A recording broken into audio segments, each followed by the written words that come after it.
ಚಿಕ್ಕಬಳ್ಳಾಪುರದ ಪತ್ರಕರ್ತರ ಭವನದಲ್ಲಿ ಇಂದು ನಡೆದ ಸುದ್ದಿಗೋಷ್ಠಿಯಲ್ಲಿ ಮಾತನಾಡಿದ ಪಾಲನಹಳ್ಳಿ ಮಠದ ಸಿದ್ದರಾಜ ಸ್ವಾಮೀಜಿ ಅವರು, ಮೇ 5ರಿಂದ ರಾಜ್ಯಾದ್ಯಂತ ಜಾತಿ ಸಮೀಕ್ಷೆ ನಡೆಯುತ್ತಿದೆ. ಮಾದಿಗ ಸಮುದಾಯಕ್ಕೆ ಸರ್ಕಾರಿ ಸೌಲಭ್ಯಗಳು ಸಮರ್ಪಕವಾಗಿ ದೊರೆಯುತ್ತಿಲ್ಲ.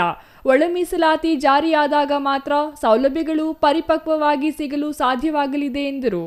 ಮೇ 5ರಂದು ನಡೆಯುವ ಜಾತಿ ಗಣತಿಯಲ್ಲಿ ಕಾಲಂ 61ರಲ್ಲಿ ಮಾದಿಗ ಎಂದು ಬರೆಸಬೇಕು. ಇದರಿಂದ ಸಮುದಾಯದ ಸರಿಯಾದ ಗಣತಿ ದೊರೆಯುವ ಜೊತೆಗೆ ಸಮುದಾಯಕ್ಕೆ ಬಲ ದೊರೆಯುತ್ತದೆ.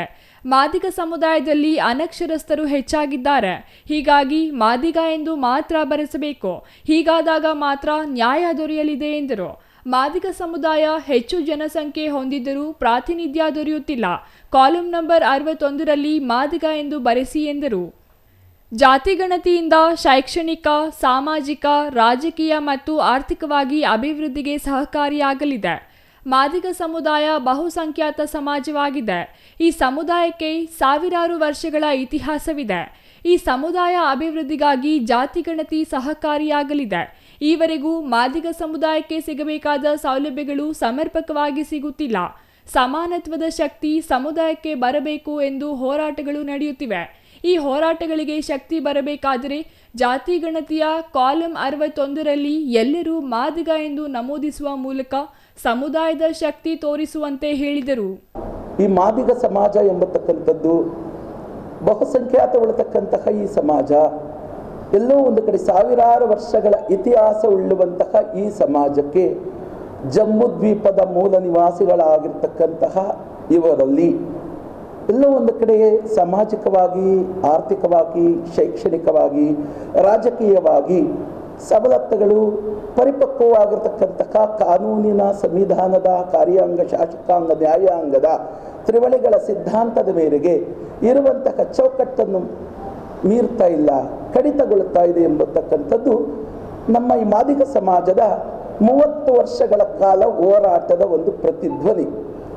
30 ವರ್ಷಗಳ ಕಾಲದಿಂದ ಸತತವಾಗಿ ಹೋರಾಟಗಳಲ್ಲಿ ನಡೆಸಿಕೊಂಡು ಬಂದಿದ್ದಾರೆ.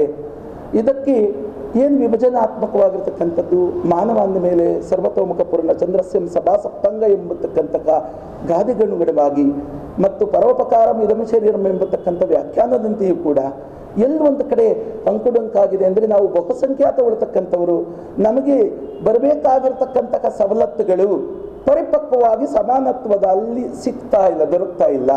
ಹಾಗಾಗಿ ನಮಗೆ ಸೇರಬೇಕಾಗಿರ್ತಕ್ಕಂತಹ ಪರಿಪಕ್ವತೆಯ, ಕಾನೂನಿನ ಎಲ್ಲ ಸುವ್ಯವಸ್ಥೆಯ ಸಮಾನತ್ವದ ಶಕ್ತಿಗಳು ನಮಗೆ ಬರಬೇಕು ಎಂಬತಕ್ಕಂಥ ಹೋರಾಟಗಳು ನಡೀತಾ ಇದೆ. ಹಾಗಾಗಿ ಈಗ ಡಾಕ್ಟರ್ ನಾಗಮೋಹನ್ ದಾಸರವರು ಈ ನಾವು ಘನ ಸರ್ಕಾರವು ಕೂಡ ಸಮೀಕ್ಷೆಯೊಂದಿಗೆ ಈಗಾಗಲೇ ಜಾತಿ ಗಣತಿ ಒಂದು ಸಮೀಕ್ಷೆಯನ್ನು ಮೇ 5ನೇ ತಾರೀಕಿನಿಂದ ಪ್ರಾರಂಭಗೊಳಿಸುವುದಕ್ಕೆ ಘನ ಸರ್ಕಾರ ಆಜ್ಞೆಯನ್ನು ಮಾಡಿದೆ.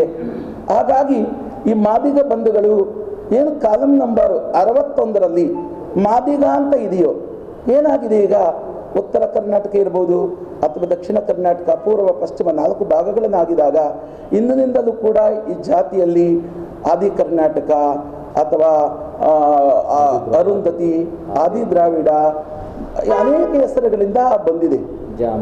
ಜಾಂಬವರು, ಮಾತಂಗ ಇದೆಲ್ಲಕ್ಕೂ ಕೂಡ ಬಂದಿದೆ. ಹಾಗಾಗಿ ನಾವು ಒಂದು ಕಡೆ ಏಕೆ, ಏಡಿ ಎನ್ನುವಂತಹ ಶಬ್ದವನ್ನು ಕೂಡ ಇಂದಿನಿಂದಲೂ ಕೂಡ ಬಳಸಿಕೊಂಡು ಬಂದಿರುವ ಸೆ ಇದನ್ನು ಯಾವುದನ್ನು ಕೂಡ ಬರೆಸದಲೇ ರಾಜ್ಯದಲ್ಲಿ ಮಾದಿಗ ಸಮುದಾಯ ಹಲವು ಹೆಸರುಗಳಲ್ಲಿ ವಿಭಜನೆಯಾಗಿದೆ.